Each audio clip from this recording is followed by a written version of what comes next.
Boston, Massachusetts, año 2018.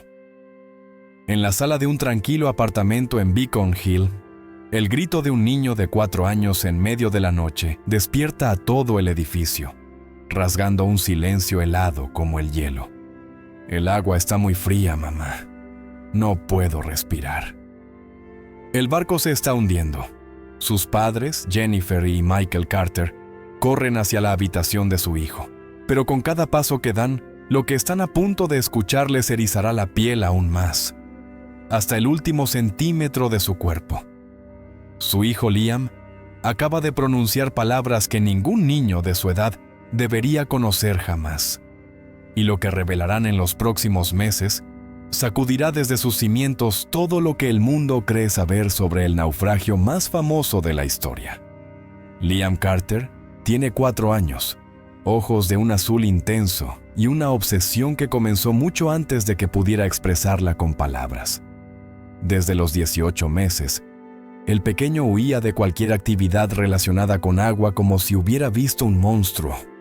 Su rostro se arrugaba con asco absoluto, como si hubiera mordido un limón amargo.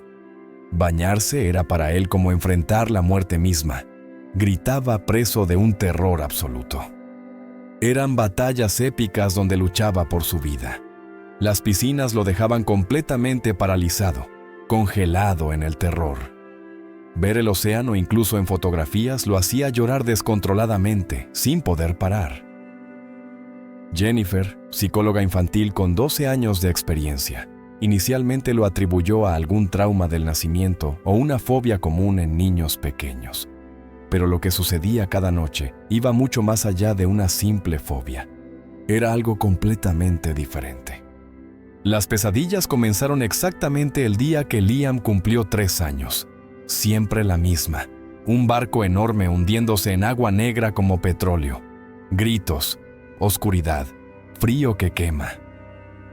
Jennifer documentaba cada episodio en su diario profesional, buscando patrones, intentando aplicar cada técnica terapéutica que conocía. Nada funcionaba. Michael, ingeniero naval en el puerto de Boston, comenzó a notar algo más perturbador.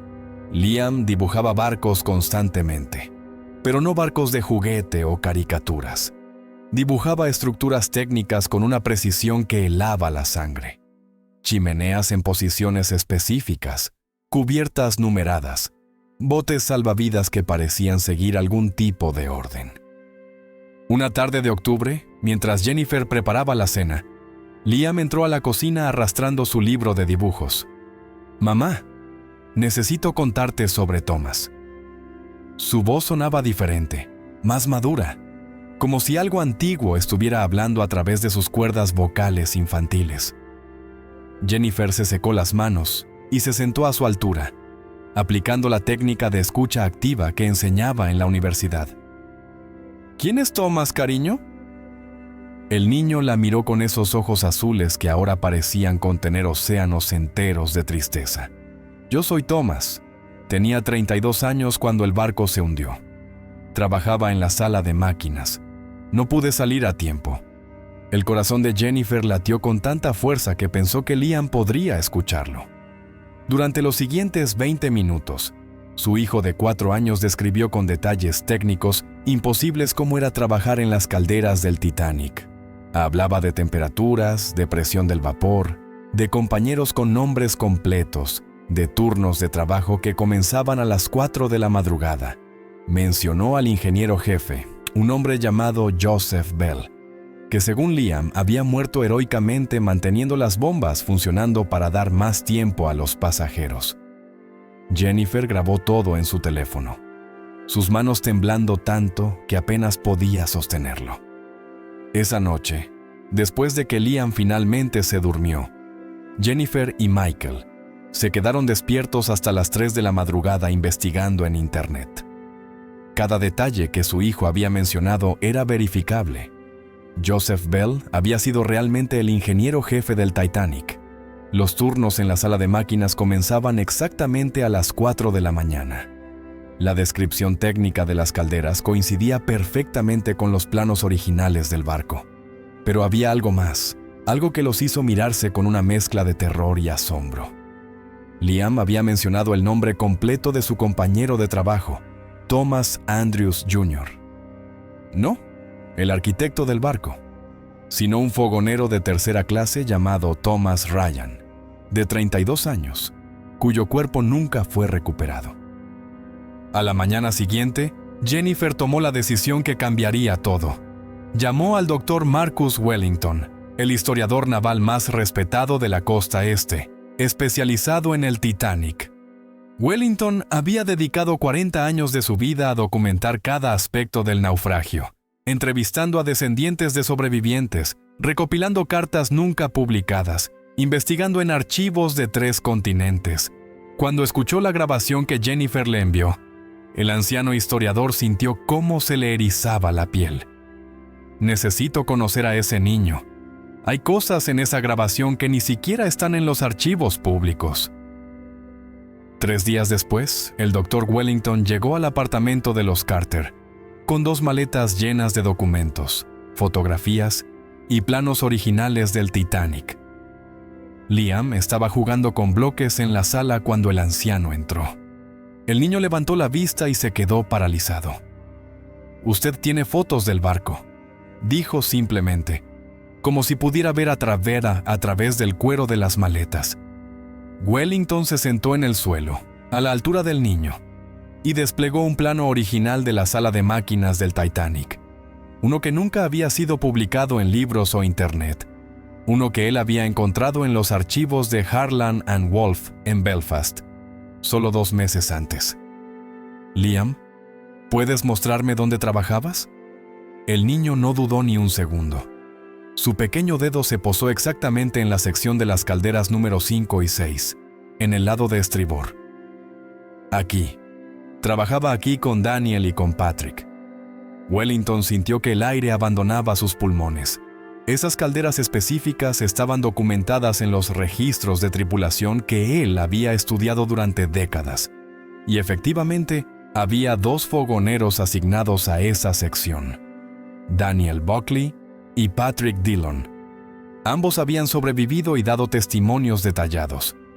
Pero había un tercer fogonero en esa sección, cuyo nombre aparecía solo en las listas de pago originales porque murió antes de poder dar su testimonio: Thomas Ryan.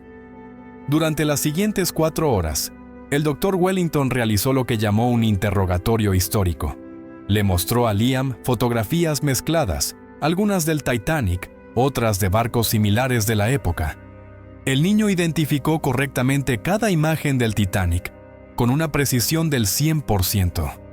Reconoció la cara del capitán Smith, pero también identificó a miembros menores de la tripulación en fotografías grupales que Wellington apenas había podido etiquetar después de años de investigación. «Ese es Charlie. Trabajaba en las cubiertas superiores», decía Liam señalando a un hombre en el fondo de una foto borrosa. «Ese es el que siempre llevaba su armónica. Tocaba música irlandesa los domingos». Pero lo que verdaderamente dejó al Dr. Wellington sin palabras fue cuando Liam describió algo que nadie debería saber. El historiador le mostró un plano de las cubiertas inferiores y le preguntó si recordaba algo especial sobre la noche del hundimiento. El niño se quedó callado por un momento largo, sus ojos azules llenándose de lágrimas. Luego habló con una voz que parecía venir de un lugar muy lejano y muy profundo. Cuando el barco chocó, no fue un ruido fuerte como dicen los libros. En la sala de máquinas apenas se sintió. Fue un temblor extraño, como si el barco estuviera respirando mal. Los ingenieros subieron corriendo. El señor Bell nos dijo que siguiéramos trabajando, que todo estaría bien. Wellington se inclinó hacia adelante, cada músculo de su cuerpo tenso. Este era territorio inexplorado. Los testimonios de los sobrevivientes de la sala de máquinas eran escasos porque muy pocos lograron salir. ¿Qué pasó después, Liam? El niño cerró los ojos.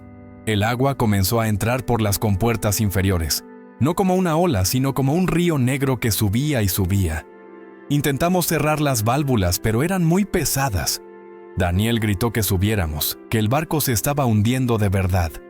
Pero el señor Bell Dijo que teníamos que mantener las luces encendidas, que la gente de arriba necesitaba luz para encontrar los botes. Las lágrimas comenzaron a correr por las mejillas de Liam. Patrick se resbaló en el agua.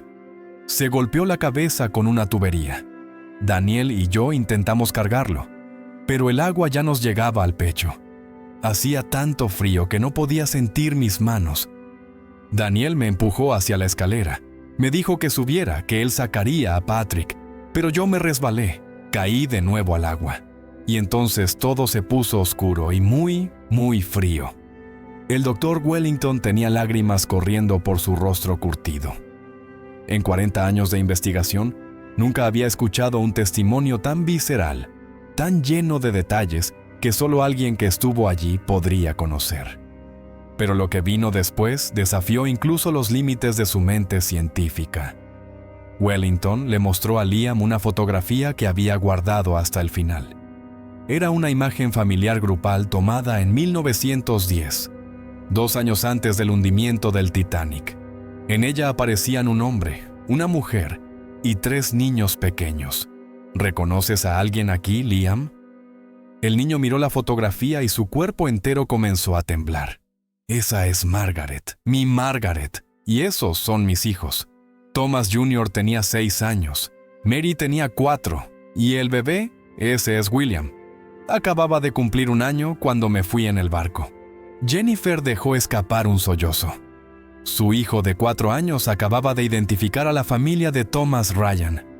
Una fotografía que el Dr. Wellington había encontrado en un desván en Liverpool, donada por una descendiente lejana que ni siquiera sabía que su bisabuelo había trabajado en el Titanic. La fotografía nunca había sido publicada. Era imposible que Liam la hubiera visto antes. Margaret nunca supo qué me pasó, continuó el niño, su voz rompiéndose. Nunca encontraron mi cuerpo. Ella esperó en el muelle durante días. Llevaba su vestido azul, el que yo le había regalado antes de irme. Los niños no entendían por qué papá no volvía a casa. El Dr. Wellington tomó una decisión que iba contra todos sus años de rigor académico, pero su corazón le decía que era lo correcto. Organizó un encuentro con los descendientes vivos de Thomas Ryan. La bisnieta de Margaret Ryan, una mujer de 78 años llamada Catherine O'Brien, vivía en un asilo de ancianos en Cork, Irlanda. Cuando Wellington la llamó y le explicó la situación, la mujer guardó silencio durante 1 minuto completo. Luego habló con una voz que temblaba de emoción. Mi abuela nunca se volvió a casar. Murió en 1956, pero hasta su último día, cada 15 de abril, usaba ese vestido azul y miraba por la ventana hacia el mar. 2 semanas después, Jennifer y Michael llevaron a Liam a Irlanda. El viaje en avión fue una pesadilla porque el niño entró en pánico al ver el océano desde la ventana. Catherine O'Brien los esperaba en su pequeña habitación del asilo, rodeada de fotografías amarillentas y recuerdos de una familia que había vivido con un agujero en el corazón durante generaciones. Cuando Liam entró, Catherine se llevó las manos temblorosas a la boca. Se parece a él. Dios mío, tiene los mismos ojos de mi bisabuelo. Durante las siguientes 3 horas, Liam describió detalles de la vida de Thomas Ryan que solo la familia podría conocer. Habló de cómo Thomas le había prometido a Margaret que comprarían una casa con jardín cuando regresara de su primer viaje en el Titanic. Mencionó la cicatriz que Thomas tenía en la mano derecha, de un accidente en las minas de carbón cuando tenía 19 años. Describió el reloj de bolsillo que Margaret le había regalado antes de partir, con las iniciales TR grabadas en la parte posterior. Catherine sacó una caja pequeña de debajo de su cama. Dentro estaba ese mismo reloj, encontrado entre las pertenencias de Margaret después de su muerte. Las iniciales seguían ahí, desgastadas pero legibles. Pero fue cuando Liam comenzó a hablar directamente a Catherine que todos los presentes sintieron que estaban presenciando algo más grande que ellos mismos. «Dile a mis hijos que lo siento», dijo el niño con lágrimas corriendo por sus mejillas. «Diles que intenté volver, que cada noche en el agua oscura pensaba en ellos, que mi último pensamiento fue para Margaret y su vestido azul. Catherine se arrodilló frente al niño, sus manos artríticas sosteniendo las pequeñas manos de Liam. Ellos lo supieron, susurró. Mi abuela les contó a sus hijos que tú los amabas, que habías muerto siendo un héroe, que las luces del Titanic se mantuvieron encendidas hasta el final gracias a hombres como tú. La historia de Liam Carter se difundió lentamente, primero en círculos académicos, luego en documentales especializados, hasta que finalmente capturó la atención mundial. El Dr. Wellington publicó un artículo en el Journal of Maritime History que sacudió los cimientos de la comunidad académica. Presentó 47 detalles específicos que Liam había mencionado y que fueron verificados contra archivos históricos nunca antes cruzados con testimonios de sobrevivientes. Cosas como la disposición exacta de las herramientas en la sala de máquinas, los nombres completos de tripulantes menores que apenas aparecían en documentos secundarios, incluso el menú del desayuno que se servía a los trabajadores de tercera clase, algo que Liam describió con precisión perfecta, aunque esa información solo existía en un diario personal de un sobreviviente, guardado en una colección privada en Australia. Pero entre toda la evidencia científica y las verificaciones históricas, hubo un momento que ninguna cámara capturó. Ningún documento registró. Una noche, 3 meses después de su viaje a Irlanda, Liam se despertó tranquilo. No gritó, no lloró. Simplemente caminó hasta la habitación de sus padres y se metió en la cama entre ellos. Jennifer se despertó y lo abrazó, esperando otra pesadilla. Pero el niño solo susurró: Margaret vino a verme en mi sueño, mamá. Ya no está triste. Me dijo que está con Thomas Jr., con Mary y con William. Me dijo que ya es hora de que yo sea solo Liam, que Thomas puede descansar ahora. A partir de esa noche, las pesadillas se detuvieron. El terror al agua comenzó a desvanecerse lentamente. Liam comenzó a disfrutar los baños, incluso pidió clases de natación. Cuando cumplió 5 años, sus padres lo llevaron al acuario de Boston. Por primera vez, el niño miró el océano a través del vidrio grueso sin llorar. Miró los peces nadando en el agua azul profunda y sonrió. Es bonito, dijo simplemente. No da tanto miedo cuando sabes que hay luz del otro lado.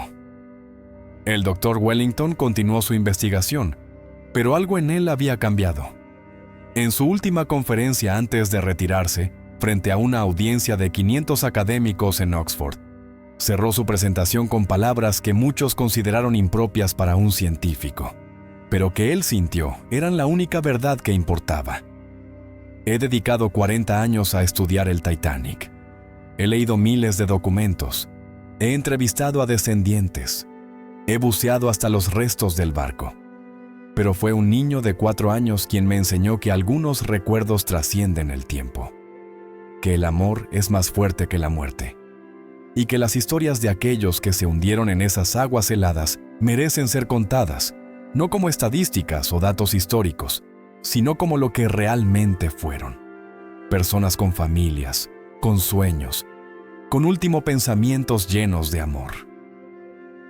Catherine O'Brien falleció pacíficamente en su sueño a los 81 años, 3 años después de conocer a Liam. En su testamento, dejó el reloj de bolsillo de Thomas Ryan al niño que le había dado el cierre que su familia buscó durante más de un siglo. Jennifer guarda ese reloj en una caja especial en la habitación de Liam. Algunas noches, cuando su hijo ya duerme tranquilo, sin pesadillas, sin gritos, ella lo mira y se pregunta sobre los misterios que la ciencia no puede explicar, sobre las conexiones que trascienden la lógica, sobre las historias que simplemente necesitan ser contadas. Liam Carter tiene ahora 9 años. Es un niño normal que ama los videojuegos, el fútbol y las películas de superhéroes. Rara vez habla del Titanic. Cuando sus compañeros de clase descubrieron su historia y lo llenaron de preguntas, él simplemente dijo: era alguien diferente entonces. Ahora soy yo. Pero cada 15 de abril, la fecha del hundimiento, Liam se despierta temprano. Se pone el suéter azul que le regaló Catherine antes de morir. Saca el reloj de bolsillo de su caja y se sienta en la ventana que da al océano a lo lejos. Jennifer lo observa desde la puerta, sin interrumpir. Una vez le preguntó qué hacía en esas mañanas.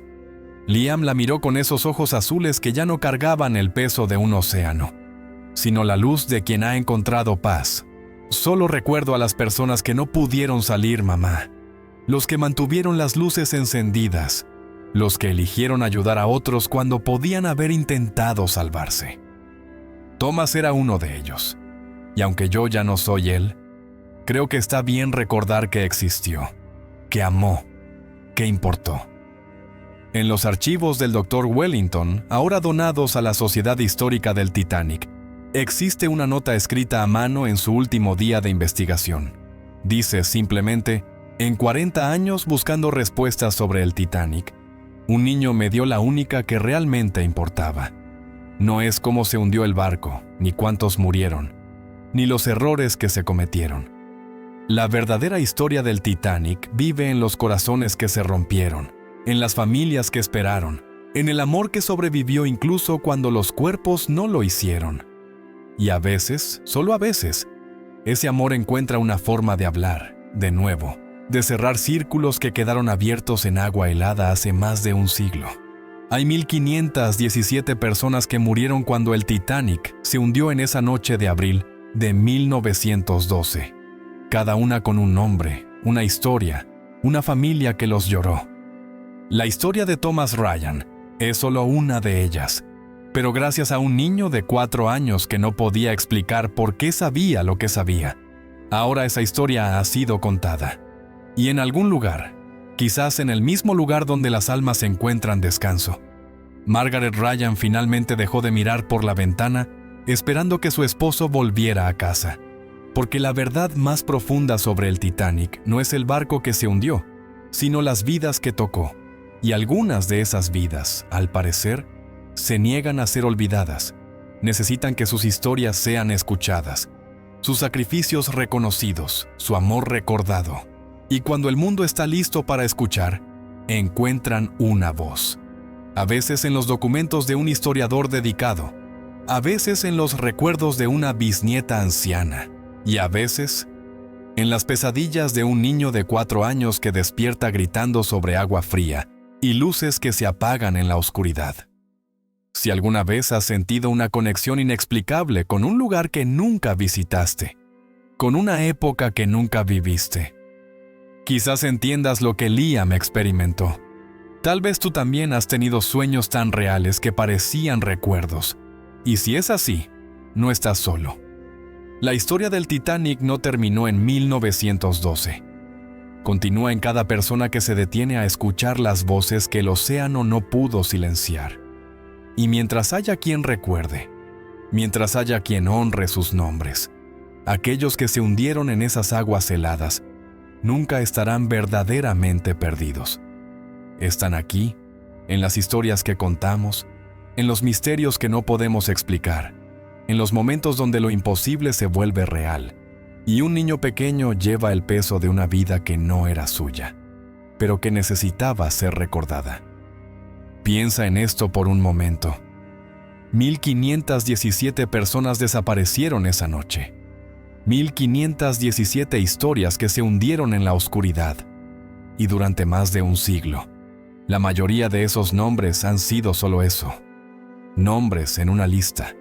Pero la historia de Liam nos enseña algo diferente. Nos muestra que quizás, solo quizás, esas voces todavía están buscando ser escuchadas. Cada año, personas alrededor del mundo reportan experiencias similares. Niños que describen vidas pasadas con detalles imposibles. Adultos que visitan lugares por primera vez y sienten que ya estuvieron ahí. Familias que encuentran cierres inesperados a través de estas conexiones inexplicables.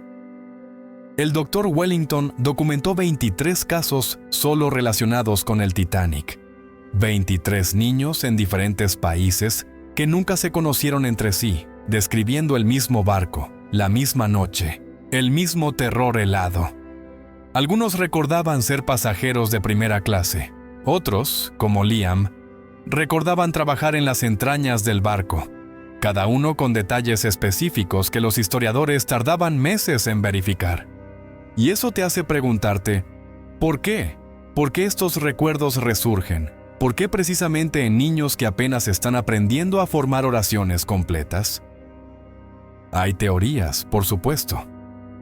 Psicólogos hablan de memoria genética, de información transmitida a través del ADN. Otros mencionan el inconsciente colectivo, esa idea de que ciertos eventos traumáticos quedan grabados en la conciencia humana compartida. Y luego están aquellos que simplemente creen en la reencarnación, en almas que regresan con mensajes incompletos, con historias que necesitan un final. Pero independientemente de lo que creas, hay algo innegable en la mirada de un niño de 4 años describiendo cómo se siente ahogarse en agua a -4 grados Celsius. Hay algo que trasciende la ciencia en el momento en que ese mismo niño identifica a su esposa muerta hace 100 años en una fotografía que nunca debería haber visto. ¿Cuántas historias como la de Liam existen que nunca han sido contadas? ¿Cuántos Thomas Ryan esperan que alguien recuerde su nombre? ¿Cuántos niños despiertan gritando cada noche sobre tragedias que sus padres descartan como pesadillas normales? ¿Cuántas conexiones inexplicables ignoramos porque no encajan en nuestra comprensión del mundo? La verdad es que probablemente conoces a alguien con una historia similar. Ese primo que de niño hablaba de lugares que nunca visitó. Esa amiga que tiene un miedo irracional a algo específico sin ninguna razón aparente. Ese compañero de trabajo que jura que ya vivió cierto momento antes. A veces las descartamos, las llamamos coincidencias o imaginación activa. Pero después de conocer la historia de Liam Carter, después de ver las lágrimas en los ojos de Catherine O'Brien, cuando un niño desconocido describió perfectamente la vida de su bisabuelo muerto, es difícil seguir siendo tan escéptico. El caso de Thomas Ryan y Liam Carter no es único, es solo el más documentado, el que tuvo un historiador dedicado dispuesto a investigar cada detalle, el que tuvo una familia valiente dispuesta a compartir algo que sabían que el mundo juzgaría. Y eso nos hace preguntarnos cuántas otras historias permanecen en silencio, esperando a alguien que tenga el valor de escuchar realmente. Porque al final, tal vez de eso se trata todo esto, no de demostrar o refutar la reencarnación, no de convencer a escépticos o creyentes, sino simplemente de recordar que cada persona que se perdió en esas aguas heladas era exactamente eso, una persona, con familia, con sueños, con últimos pensamientos que importaban. Y si un niño de 4 años puede llevar ese peso, puede ser el puente entre el pasado y el presente, puede darle a una familia el cierre que buscó durante un siglo, entonces quizás todos deberíamos prestar más atención a esas historias que parecen imposibles, pero que tocan algo profundo dentro de nosotros. El Dr. Wellington falleció en 2022, pero antes de morir, dejó instrucciones específicas. Su archivo completo sobre casos de memoria reencarnacional relacionados con tragedias marítimas fue donado a universidades de 3 continentes. Dentro de ese archivo hay 23 casos documentados de niños que afirman recordar el Titanic. Liam Carter es solo uno de ellos. Pero su caso es el más verificado, el más detallado, el que desafió incluso al escéptico más riguroso. Y eso te hace preguntarte, ¿qué otras verdades históricas están esperando ser reveladas a través de voces que no deberían saber lo que saben? Si este tipo de misterios te hacen cuestionar la realidad, imagina lo que aún no hemos descubierto. Thomas Ryan trabajó en las calderas del Titanic. Mantenía las luces encendidas mientras el agua helada subía centímetro a centímetro. Pensó en Margaret y en sus hijos hasta su último segundo de conciencia. Eligió quedarse cuando pudo haber intentado salvarse. Y ahora, 106 años después de su muerte, gracias a Liam Carter, su historia finalmente ha sido contada. Su sacrificio ha sido reconocido. Su amor ha sido recordado. Porque al final, esa es la lección más importante de todo esto. No importa cuánto tiempo pase, no importa cuán profundo sea el océano. Las historias de amor verdadero siempre encuentran una forma de regresar a la superficie. Y cuando lo hacen, cambian a todos los que tienen el valor de escucharlas. Margaret Ryan nunca se rindió. Catherine O'Brien guardó ese reloj durante generaciones sin saber por qué era tan importante. El Dr. Wellington dedicó su vida a dar voz a los que se ahogaron. Y Liam Carter, sin entender completamente lo que le estaba sucediendo, llevó el peso de un mensaje que necesitaba ser entregado. Si esta historia te movió de alguna manera, si sentiste algo en tu pecho cuando Liam reconoció a Margaret en esa fotografía, es porque las historias verdaderas tienen ese poder. Nos conectan con algo más grande que nosotros mismos. Nos recuerdan que cada vida importa, que cada historia merece ser contada. Hay 1,517 personas que murieron cuando el Titanic se hundió en esa noche de abril de 1912. Cada una con un nombre, una historia, una familia que los lloró. La historia de Thomas Ryan es solo una de ellas. Pero gracias a un niño de 4 años que no podía explicar por qué sabía lo que sabía, ahora esa historia ha sido contada. Y en algún lugar, quizás en el mismo lugar donde las almas encuentran descanso, Margaret Ryan finalmente dejó de mirar por la ventana esperando que su esposo volviera a casa. ¿Y tú? Que llegaste hasta aquí, que escuchaste cada palabra de esta historia imposible. Ahora eres parte de ese círculo. Ahora tú también conoces el nombre de Thomas Ryan. Ahora tú también sabes que en la sala de máquinas del Titanic, mientras el barco se hundía, hubo hombres que eligieron la luz sobre la oscuridad, el sacrificio sobre la supervivencia, el amor sobre el miedo. Esa es la clase de historias que necesitan ser compartidas. La clase de verdades que merecen ser pasadas de persona a persona. Porque mientras las recordemos, mientras las contemos, aquellos que se fueron nunca estarán verdaderamente perdidos. La próxima vez que veas una fotografía del Titanic, recuerda a Thomas Ryan. Recuerda que detrás de cada estadística hay una vida completa. Y recuerda que a veces, solo a veces, esas vidas encuentran una forma de regresar para terminar lo que dejaron inconcluso.